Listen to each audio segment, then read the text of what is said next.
नमस्कार, आप देख रहे हैं दैनिक रुड़की। आपको बता हम आईआरआई इरिगेशन का जो पार्क है नहर किनारा स्थित, यहाँ पर आप मेरे पीछे देखते हैं उत्तराखंड डिप्लोमा इंजीनियर महासंघ की यहाँ पर हड़ताल चल रही है और ये प्रदर्शन कर रहे हैं।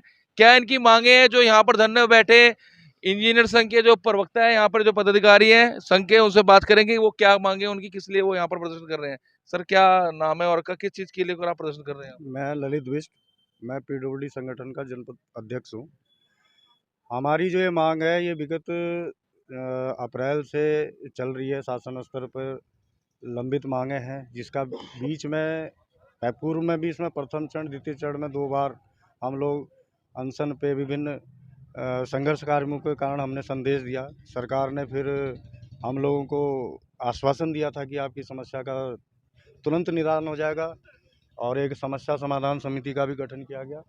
लेकिन काफ़ी समय व्यतीत होने के बाद भी उनके द्वारा अभी तक उन बिंदुओं पर कोई निराकरण नहीं किया गया, जिसके परिप्रेक्ष्य में हमारे प्रांतीय कार्यकारिणी के निर्देश के क्रम में पूरे प्रदेश के अंतर्गत समस्त इंजीनियर संवर्ग का यह संगठन जो महासंगठन है, यह आज हड़ताल पर जाने के लिए बाध्य हुआ। तो ये पूरे प्रदेश में चल रही है? पूरे प्रदेश में चल रही है और इसमें जो है जनपद हरिद्वार के अंतर्गत हमारी जो 2 शाखाएं हैं, एक आपकी रुड़की में, एक हरिद्वार में। कुछ लोग हरिद्वार में हैं, कुछ यहाँ हैं, और बाकी प्रदेश के अंदर, पूरे प्रदेश के अंदर जगह जगह इंजीनियर्स जो है आज हड़ताल पर जाने के लिए बाध्य हो गया है। अच्छा, इसमें जो एचआरडी है, पीडब्ल्यूडी है, अन्य विभाग जो भी है राज्य सरकार के अंतर्गत आते हैं, जितने भी इंजीनियर्स में है, तो सभी हड़ताल पर रहेंगे? जी, इसमें सभी डिपार्टमेंट हड़ताल पे हैं, क्योंकि जो हमारी इसमें मांगे हैं वो हमारे पूरे संवर्ग से जुड़ी हुई हैं। इसमें हमारा मुख्य मांगे जो है 5400 है, और हमारा 3 हमारे जो प्रोन्नति मिलनी है उनको एसीपी, वो उसमें मांग है, और भी हमारे जैसे पुरानी पेंशन वाला मुद्दा भी है। तो इन्हीं सब मांगों को लेकर जो है हमारी शासन से पूर्व में भी कई बार वार्ता हो चुकी है, और उन्होंने इसके हमें सहमति भी जताई थी कि ठीक है, इन पे हम जल्दी ही कुछ ना कुछ निष्कर्ष कर लेंगे। और लेकिन 6-7 माह इसमें बीत जाने के बाद भी अभी तक ना तो इसमें कोई निर्णय हुआ है, ना कोई उन्होंने कोई अभी तक इसमें कोई जीए जारी किया है। तो हमारे प्रांतीय कार्यकारिणी ने फिर मजबूरन होके, जब इन पे कोई निर्णय नहीं हुआ, तो अब 30 तारीख से, कल से हमारा जो है अनिश्चितकालीन हड़ताल कार्यक्रम प्रारंभ हो गया, जिसमें सभी जनपदों में पूरे प्रदेश के अंदर ये कार्यक्रम अभी हमारा चल रहा है। सर, क्या कारण है ऐसा कि लगातार आपकी जो प्रांतीय पदाधिकारी हैं, वो भी अधिकारी और मंत्रालयों से मिलते रहते हैं, लेकिन फिर भी आपकी समस्या का समाधान नहीं हो रहा है? ऐसा क्या कारण है, क्यों नहीं हो पा रहा है? सर, इसमें हमारी केंद्रीय कार्यकारिणी जो है शासन स्तर पे गई थी, मुख्यमंत्री से माननीय मुख्यमंत्री जी से वार्ता हुई थी, लेकिन उनको उनकी जो मांगों को जो है ये कह दिया गया कि आपको जो है इसमें जो विचार होगा और आपको इसमें जियो तुरंत ही जारी हो जाएगा। लेकिन आज अभी अतीत तक कोई भी जो है इसका जियो जारी नहीं हुआ, जिसके लिए हमें जो आंदोलन में उतरना पड़ा। अच्छा, देखिए, मान लीजिए अगर यदि आपकी मांगे पूरी नहीं होती, तो आने वाले 2024 का चुनाव भी है, उसको लेकर भी कोई निर्णय है आपका? नहीं, चुनाव तो है, ये तो इस बारे में शासन को भी पता है, लेकिन हम इसको चुनाव से जोड़ कर नहीं देख रहे हैं। ये हमारा, क्योंकि मांगे पूर्व से चली आ रही हैं, और इसमें हमारा आंदोलन कार्यक्रम जैसे पूर्व में भी रखे गए थे, और ये 30 तारीख से फिर हमारा हड़ताल का कार्यक्रम था।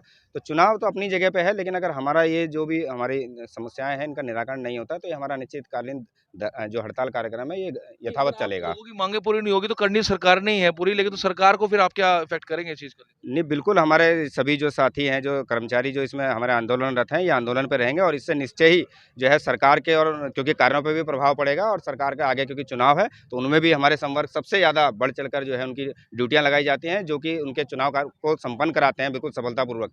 तो सरकार को ये भी सोचना चाहिए कि आगे चुनाव कार्यक्रम भी आ रहा है, अगर ये मांगे नहीं पूरी हुई तो ये हमारा अनिश्चितकालीन धरना कार्यक्रम चलता रहेगा, जिससे सभी चीज़ें प्रभावित होंगी। कहीं ना कहीं ड्यूटी पे प्रभाव पड़ेगा इस चीज का? बिल्कुल ड्यूटी पे भी पड़ेगा और विकास कार्यों पे इस पर डायरेक्ट प्रभाव पड़ेगा, क्योंकि अगर इंजीनियर ही हड़ताल पे बैठा रहेगा तो जो कार्यस्थल पे जो कार्य किए जा रहे हैं, वो कहीं ना कहीं अगर कोई जोर जबरदस्ती से करेगा तो गुणवत्तापूर्वक नहीं हो पाएंगे। उसका बहुत बड़ा साइड इफेक्ट पड़ेगा। तो ये इस पे भी इनको विचार करना चाहिए, जिसके लिए हम काफ़ी दिनों से आंदोलनरत हैं, और जिससे कि हमारे सभी सदस्यों की जो समस्या मेन मेन मुद्दे जो है, मेन मांगे हैं, वो आपका मतलब एक तो कि प्रमोशन को लेकर है, और आपके 5400 है जो हमारा, एक जैसे 10 साल बाद क्या है कि हमारा एसीपी मिलता है, जिसमें हमारे जो है जो 4600 वाला जो हमारा गेट पर, उनको अब 5400 मिलना था 10 साल बाद, लेकिन वो नहीं दिया जा रहा है। उसमें 4800 का एक बीच में हमारा पूर्व में हुआ था, तो उसको हालांकि नॉन फंक्शनल, हाँ, नॉन फंक्शनल घोषित कर दिया गया था, सरकार के द्वारा ही उसका जीओ भी जारी कर दिया गया था। लेकिन अब उसको जो है, क्योंकि 7वें वेतनमान मान जब लगा तो उसमें उसको टेबल के हिसाब से वो एक प्रथम प्रमोशन मान रहे हैं, जबकि वो हमारा प्रमोशन नहीं है, क्योंकि इसके बाद हमारा सीधा जो 10 साल बाद प्रमोशन आता है वो 5400 पे ही आता है। उसको वो क्या कह रहे हैं कि 4800 को 3 साल बाद जो मिला उसको आप 13 साल बाद, यानी कि अगर हमारा भर्ती से देखेंगे तो 13 साल बाद हमको 5400 मिलेगा, तो 10 साल पे हमको मिलना चाहिए, तो 3 साल का सीधा सीधा प्रभाव पड़ेगा। और ज़्यादातर उसमें तो लोग जो है फिर हो सकता है 5400 में रिटायर हो जाएंगे, उनको कुछ को तो मिल ही नहीं पाएगा। तो आपने सुना लंबी इनकी मांगे चलती आ रही है और साफ तौर पे कह रहे हैं कि पे ग्रेड को लेकर और इनके जो प्रमोशन है उनकी मांगों को लेकर जो सरकार पूरी नहीं कर रही है। कई बार इनके प्रांतीय जो पदाधिकारी हैं वो उस चीज़ को लेकर वो कई बार हड़ताल पर धरना का प्रदर्शन कर चुके हैं और अब निश्चित काल धरना 30 तारीख से धरना शुरू हो चुका है। यदि मांगे पूरी नहीं होती तो आने वाले समय में सरकार को उसका खमियाजा भुगतना पड़ सकता है।